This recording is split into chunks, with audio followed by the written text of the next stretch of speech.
നമസ്കാരം. ഇന്ന് ലോകം മുഴുവൻ ന്യൂയോർക്കിലെ ഐക്യരാഷ്ട്രസഭയുടെ ആസ്ഥാനത്തേക്കാണ് ഉറ്റുനോക്കുന്നത്. കാരണം ഇന്ന് നടക്കുന്ന ഒരു വോട്ടെടുപ്പ് ഒരുപക്ഷേ ലോകത്തിൻ്റെ തന്നെ സമാധാനത്തെയും നമ്മുടെ നിത്യജീവിതത്തെയും മാറ്റിവരച്ചേക്കാം. ഇറാൻ ഇസ്രായേൽ യുദ്ധം കൊടുമ്പിരി കൊണ്ടിരിക്കെ ഹോർമൂസ് കടലിടുക്കിലെ ഇറാൻ്റെ നീക്കങ്ങളെ തടയാൻ ലക്ഷ്യമിട്ടിട്ടുള്ള പ്രമേയത്തിന്മേലാണ് ഈ വോട്ടെടുപ്പ് നടക്കുന്നത്. ഐക്യരാഷ്ട്രസഭയുടെ സുരക്ഷാ കൗൺസിൽ ഇന്ന് ചേരുന്നത് ആഗോള സമാധാനത്തിൻ്റെ ഗതി മാറ്റാൻ പോകുന്ന ഒരു നിർണായക തീരുമാനത്തിനാണ്. ഏപ്രിൽ 7 നടക്കുന്ന ഈ വോട്ടെടുപ്പ് ലോകത്തിലെ ഏറ്റവും തന്ത്രപ്രധാനമായ ഹോർമൂസ് കടലിടുക്കിനെ സംരക്ഷിക്കുക എന്ന ലക്ഷ്യത്തോടെയുള്ളതാണ്. നയതന്ത്ര വൃത്തങ്ങൾ നൽകുന്ന വിവരമനുസരിച്ച് പ്രമേയത്തിൻ്റെ കരട് രൂപം ഇതിനകം തന്നെ ലോകശക്തികൾക്കിടയിൽ വലിയ ചർച്ചകൾക്ക് വഴിവെച്ചിട്ടുണ്ട്. വാണിജ്യ കപ്പലുകൾക്ക് നേരെയുള്ള ഇറാൻ ആക്രമണങ്ങൾ അവസാനിപ്പിക്കുക, നാവിക സ്വാതന്ത്ര്യം തടസ്സപ്പെടുത്തുന്ന എല്ലാ നീക്കങ്ങളിൽ നിന്നും ഇറാൻ പിന്മാറുക എന്നിവയാണ് പ്രമേയത്തിലെ പ്രധാന ആവശ്യങ്ങൾ.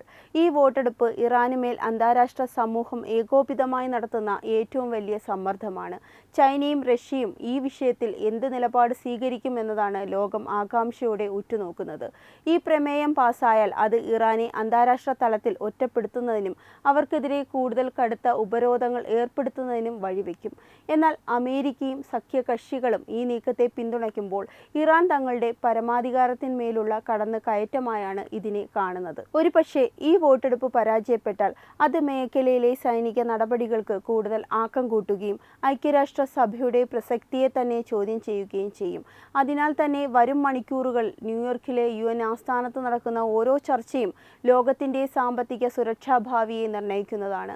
ഇറാൻ്റെ ഇസ്ലാമിക് റവല്യൂഷണറി ഗാർഡ് കോർപ്സ് കഴിഞ്ഞ ദിവസം നടത്തിയ പ്രഖ്യാപനം ലോകരാജ്യങ്ങളുടെ ഉറക്കം കെടുത്തുന്ന ഒന്നാണ്. ശതകങ്ങളായി ലോകത്തിന് തുറന്നു നൽകിയിരുന്ന ഈ ജലപാത ഇനി മുതൽ ഇറാൻ്റെ കർശനമായ നിരീക്ഷണത്തിലും നിയന്ത്രണത്തിലും മാത്രമായിരിക്കുമെന്ന ഗൗരവകരമായ മുന്നറിയിപ്പാണിത്. ഇസ്രയേലുമായുള്ള യുദ്ധമുറകുന്ന സാഹചര്യത്തിൽ തങ്ങളുടെ കൈവശമുള്ള ഏറ്റവും വലിയ ആയുധം ഈ കടലിടുക്കാണെന്ന് ഇറാൻ തിരിച്ചറിയുന്നു.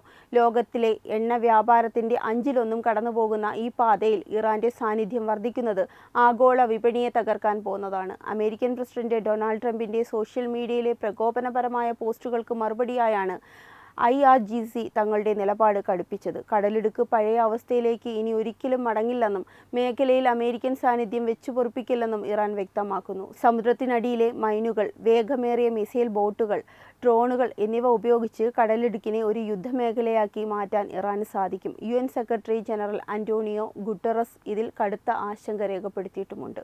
വാക്കുകളിൽ നിന്ന് ആയുധങ്ങളിലേക്ക് യുദ്ധം മാറിയിരിക്കുന്നു എന്നതിൻ്റെ തെളിവാണ് ഇസ്രായേൽ കഴിഞ്ഞ ദിവസം ഇറാനിൽ നടത്തിയ വ്യോമാക്രമണങ്ങൾ.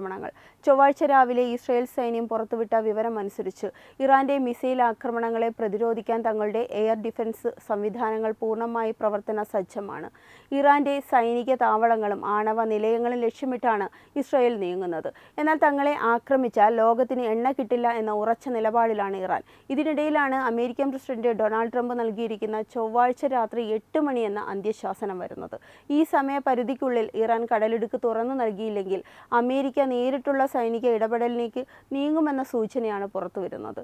വെടിനിർത്തൽ നിർദ്ദേശങ്ങളെല്ലാം തള്ളിക്കളഞ്ഞ ഇറാൻ യുദ്ധം അവസാനിക്കണമെങ്കിൽ അത് ശാശ്വതമായ പരിഹാരത്തിലൂടെ മാത്രമേ സാധ്യമാകൂ എന്ന് വാശി പിടിക്കുന്നു.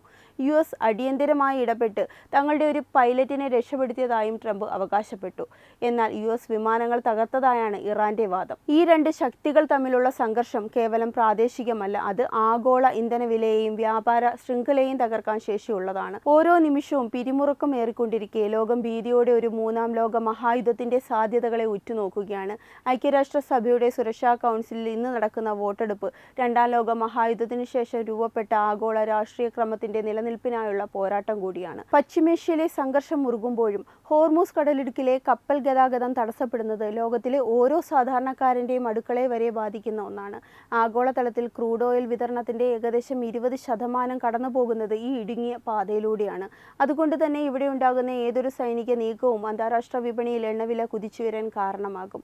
ഇന്ധനവില വർദ്ധിക്കുന്നത് ചരക്കു നീക്കത്തിൻ്റെ ചെലവ് വർദ്ധിപ്പിക്കുകയും ഇത് ആഗോളതലത്തിൽ വലിയ രീതിയിലുള്ള വിലക്കയറ്റത്തിന് വഴി തുറക്കുകയും ചെയ്യും. പ്രത്യേകിച്ച് ഇന്ത്യയെപ്പോലുള്ള വികസ്വര രാജ്യങ്ങൾ തങ്ങളുടെ ഊർജ്ജ ആവശ്യങ്ങൾക്കായി ഇറക്കുമതിയാണ് പ്രധാനമായും ആശ്രയിക്കുന്നത് എന്നതിനാൽ ഹോർമൂസ് കടലിടുക്കിലെ അസ്ഥിരത ഏഷ്യൻ സമ്പദ്വ്യവസ്ഥയെ സാരമായി ബാധിക്കും.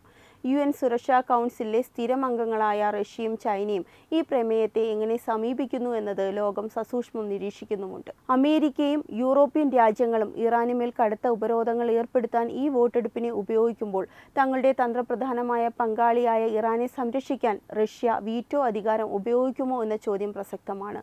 ഇത്തരം ഭിന്നതകൾ UN-ന്റെ തീരുമാനമെടുക്കാനുള്ള ശേഷിയെ ദുർബലപ്പെടുത്തുകയും ലോകത്തെ മറ്റൊരു ശീതയുദ്ധത്തിലേക്ക് നയിക്കുകയും ചെയ്തേക്കാം. സൈനിക വശങ്ങളിലേക്ക് നോക്കിയാൽ ഇറാന്റെ ഇസ്ലാമിക് റവല്യൂഷണറി ഗാർഡ് കോർപ്സ് ഈ കടലിടുക്കിനെ ഒരു പ്രതിരോധ കവചമായാണ് ഉപയോഗിക്കുന്നത്. ആധുനിക യുദ്ധതന്ത്രങ്ങളിൽ മിസൈലുകൾക്കും ഡ്രോണുകൾക്കും പുറമെ സമുദ്രപാതകൾ ഉപരോധിക്കുന്നതിലൂടെ ശത്രുരാജ്യങ്ങളെ സാമ്പത്തികമായി തളർത്തുക എന്ന തന്ത്രമാണ് ഇറാൻ പയറ്റുന്നത്. ഇസ്രായേൽ നടത്തുന്ന വ്യോമാക്രമണങ്ങൾക്ക് മറുപടിയായി ഇറാൻ ഈ പാത പൂർണ്ണമായും അടച്ചാൽ അത് അമേരിക്കൻ നാവികസേനയെ നേരിട്ടുള്ള യുദ്ധത്തിലേക്ക് വലിച്ചിഴയ്ക്കും. ട്രംപ് ഭരണകൂടം നൽകിയിരിക്കുന്ന അന്ത്യശാസനം വെറും ഒരു മുന്നറിയിപ്പല്ല, മറിച്ച് സൈനിക നടപടികൾക്കുള്ള പച്ചക്കൊടിയായാണ് നയതന്ത്ര വിദഗ്ധർ വിലയിരുത്തുന്നത്. നയതന്ത്രം പരാജയപ്പെടുമ്പോഴാണ് ആയുധങ്ങൾ സംസാരിച്ചു തുടങ്ങുന്നത്. ഇവിടെ UN secretary general Antonio Guterres ചൂണ്ടിക്കാട്ടിയതുപോലെ അന്താരാഷ്ട്ര നിയമങ്ങളെയും നയതന്ത്ര മര്യാദകളെയും കാറ്റിൽ പറത്തിക്കൊണ്ടുള്ള നീക്കങ്ങൾ ആധുനിക ലോകത്തിന് താങ്ങാവുന്നതിലും അപ്പുറമാണ്. യുദ്ധം തുടങ്ങാൻ എളുപ്പമാണ് എങ്കിലും അത് അവസാനിപ്പിക്കുക എന്നത് അസാധ്യമായ കാര്യവുമാണ്. പശ്ചിമേഷ്യയിൽ ഒരു പുതിയ യുദ്ധമുഖം തുറക്കപ്പെടുന്നത് അഭയാർത്ഥി പ്രവാഹത്തിനും മാനുഷിക ദുരന്തങ്ങൾക്കും കാരണമാകും. ഇതോടൊപ്പം തന്നെ സൈബർ യുദ്ധമുറകളും പോക്സി യുദ്ധങ്ങളും മേഖലകളെ കൂടുതൽ കലുഷിതമാക്കും. ഇറാന്റെയും ഇസ്രായേലിന്റെയും സൈനിക ശേഷികൾ താരതമ്യം ചെയ്യുമ്പോൾ ഇരു വിഭാഗത്തിനും പരസ്പരം കനത്ത നഷ്ടങ്ങൾ വരുത്താൻ ശേഷിയുണ്ടെന്ന് വ്യക്തമാണ്. ഈ സാഹചര്യത്തിൽ ഇന്നത്തെ വോട്ടെടുപ്പ് ഫലം എന്തു തന്നെയായാലും അത് ലോക ചരിത്രത്തിലെ ഒരു സുപ്രധാനമായ നാഴികക്കല്ലായി മാറും. സമാധാനത്തിനായുള്ള അവസാന ശ്രമങ്ങളും പരാജയപ്പെട്ടാൽ ലോകം സാക്ഷ്യം വഹിക്കാൻ പോകുന്നത് ദശകങ്ങൾ നീണ്ടു നിൽക്കുന്ന മറ്റൊരു വലിയ സംഘർഷത്തിനായിരിക്കും. അതിനാൽ തന്നെ വോട്ടെടുപ്പിലൂടെ ഉരുത്തിരിയുന്ന അന്താരാഷ്ട്ര ഐക്യദാർഢ്യം മാത്രമാണ് ഇനിയുള്ള ഏക പ്രതീക്ഷ. ലോകം ഇന്ന് ഒരു രണ്ടാം ശീതയുദ്ധത്തിനല്ല, മറിച്ച് നിയന്ത്രണാതീതമായ ഒരു മൂന്നാം ലോക മഹായുദ്ധത്തിന്റെ വക്കിലാണ് നിൽക്കുന്നത്. ഇറാനും ഇസ്രായേലും തമ്മിലുള്ള സൈനിക നീക്കങ്ങൾ രണ്ടു രാജ്യങ്ങൾ തമ്മിലുള്ള അതിർത്തി തർക്കമോ മതപരമായ അഭിപ്രായ വ്യത്യാസമോ അല്ല, അത് ആഗോള രാഷ്ട്രീയ ക്രമത്തിന്റെ തകർച്ചയാണ് സൂചിപ്പിക്കുന്നത്. ഹോർമൂസ് കടലിടുക്കിനെ ഒരു ആയുധമാക്കി ഉപയോഗിക്കാനുള്ള ഇറാന്റെ നീക്കം ഒരു തരത്തിൽ പറഞ്ഞാൽ ലോകത്തിന്റെ കഴുത്തിന് നേരെ കത്തിവെക്കുന്നതിന് തുല്യമാണ്. ഹോർമൂസ് കടലിടുക്കിൽ തിരിച്ചുവരാനാകാത്ത മാറ്റങ്ങൾ വരുത്തിയെന്ന ഇറാന്റെ പ്രഖ്യാപനം അന്താരാഷ്ട്ര നിയമങ്ങളോടുള്ള വെല്ലുവിളി കൂടിയാണ്. സമുദ്രപാതകൾ ഏതെങ്കിലും ഒരു രാജ്യത്തിന്റെ മാത്രം താൽപ്പര്യങ്ങൾക്ക് വഴങ്ങേണ്ടതല്ല. ലോകത്തിന്റെ ഊർജ്ജ വിതരണത്തിന്റെ നട്ടെല്ലായ ഈ പാത തടസ്സപ്പെടുത്തുന്നത് കോടിക്കണക്കിന് മനുഷ്യരുടെ ജീവിതത്തെ ബാധിക്കും. വികസ്വര രാജ്യങ്ങളിലെ ദരിദ്രം മുതൽ വികസിത രാജ്യങ്ങളിലെ വ്യവസായങ്ങൾ വരെ ഈ ഒരു പാതയെ ആശ്രയിച്ചാണ് കഴിയുന്നത്. ഇവിടെ ഇറാന്റെ നിലപാട് തങ്ങളുടെ അതിജീവനത്തിനായുള്ള ഒന്നാണെന്ന് അവർ വാദിക്കുമ്പോഴും ലോകത്തെ മുഴുവൻ ബന്ദിയാക്കിക്കൊണ്ടുള്ള ഇത്തരം തന്ത്രങ്ങൾ അംഗീകരിക്കാനാവില്ല. ഒരു തന്ത്രപ്രധാന ജലപാതയെ യുദ്ധക്കളമാക്കുന്നത് ആഗോള കുറ്റകൃത്യമായി തന്നെ കാണേണ്ടതുണ്ട്. അമേരിക്കൻ പ്രസിഡന്റ് ഡൊണാൾഡ് ട്രംപിന്റെ സോഷ്യൽ മീഡിയയിലെ ഇടപെടലുകളും അന്ത്യശാസനങ്ങളും ഈ തീയിലേക്ക് എണ്ണയൊഴിക്കുന്നതിന് തുല്യം കൂടിയാണ്. ഉത്തരവാദിത്തപ്പെട്ട ഒരു ലോകശക്തി എന്ന നിലയിൽ നയതന്ത്ര ചർച്ചകൾക്ക് മുൻഗണന നൽകുന്നതിന് പകരം പ്രകോപനപരമായ പ്രസ്താവനകൾ നടത്തുന്നത് സ്ഥിതിഗതികൾ വഷളാക്കുകയുള്ളൂ. UN സെക്രട്ടറി കൗൺസിലിന്റെ വോട്ടെടുപ്പ് ഈ സാഹചര്യത്തിൽ അതീവ പ്രാധാന്യമർഹിക്കുന്നു. ലോകരാജ്യങ്ങൾ ഒന്നടങ്കം ഇറാന്റെ നിയമവിരുദ്ധ നീക്കങ്ങളെ എതിർക്കുമ്പോൾ തന്നെ അമേരിക്കയെ പോലുള്ള ശക്തികൾ സംയമനം പാലിക്കണമെന്ന നിലപാടും ശക്തമാക്കണം. യുദ്ധം കൊണ്ട് ഒരു പ്രശ്നവും പരിഹരിക്കപ്പെടില്ല എന്ന ചരിത്രപാഠം നമ്മൾ മറന്നുകൂടാ. നമ്മൾ ഇന്ന് ജീവിക്കുന്നത് പരസ്പരം ബന്ധിക്കപ്പെട്ട ഒരു ആഗോള വിപണിയിലാണ്.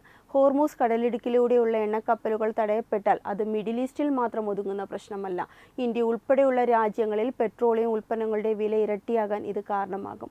വിലക്കയറ്റം സാധാരണക്കാരൻ്റെ നടുവൊടിക്കും. പട്ടിണിയും തൊഴിലില്ലായ്മയും വർദ്ധിക്കുന്നത് ലോകമെമ്പാടും അരാജകത്വം ഉണ്ടാക്കും. അതുകൊണ്ട് തന്നെ ഈ വിഷയത്തിൽ സമാധാനപരമായ ഒരു ഒത്തുതീർപ്പ് എന്നത് രാഷ്ട്രീയ ആവശ്യമല്ല, മാനുഷികമായ ഒരു അനിവാര്യതയാണ്. ഇറാൻ തങ്ങളുടെ സൈനിക ഗർവ് ഉപേക്ഷിക്കാനും അന്താരാഷ്ട്ര നിയമങ്ങളെ ബഹുമാനിക്കാനും തയ്യാറാകണം. ഇസ്രായേൽ നടത്തുന്ന വ്യോമാക്രമണങ്ങളും അതിന് തിരിച്ചടിയായി ഇറാൻ നടത്തുന്ന മിസൈൽ വർഷങ്ങളും സൂചിപ്പിക്കുന്നത് വരാനിരിക്കുന്ന വലിയൊരു ദുരന്തത്തിന്റെ സൂചനയാണ്. ആണവായുധങ്ങൾ കൈവശമുള്ളതോ അല്ലെങ്കിൽ അതിനായി ശ്രമിക്കുന്നതോ ആയ രാജ്യങ്ങൾ തമ്മിലുള്ള ഈ നേരിട്ടുള്ള ഏറ്റുമുട്ടൽ മാനവരാശിയെ തന്നെ ഇല്ലാതാക്കാൻ പോകുന്നതാണ്. ഇവിടെ ഐക്യരാഷ്ട്രസഭയുടെ പങ്ക് വളരെയധികം വലുതാണ്. വെറുമൊരു വോട്ടെടുപ്പിൽ ഒതുങ്ങാതെ ഇറാനെയും ഇസ്രായേലിനെയും ചർച്ചാമേശയിലേക്ക് കൊണ്ടുവരാൻ UN-ന് സാധിക്കണം. റഷ്യയും ചൈനയും തങ്ങളുടെ താൽപ്പര്യങ്ങൾ മാത്രം നോക്കാതെ ആഗോള സുരക്ഷയ്ക്ക് മുൻഗണന നൽകണം. ഇന്ന് രാത്രി 8 മണി എന്ന സമയപരിധി അവസാനിക്കുമ്പോൾ ലോകം ഒരു മഹാദുരന്തത്തിലേക്ക് വീഴാതിരിക്കട്ടെ എന്ന് ആഗ്രഹിക്കുന്നു.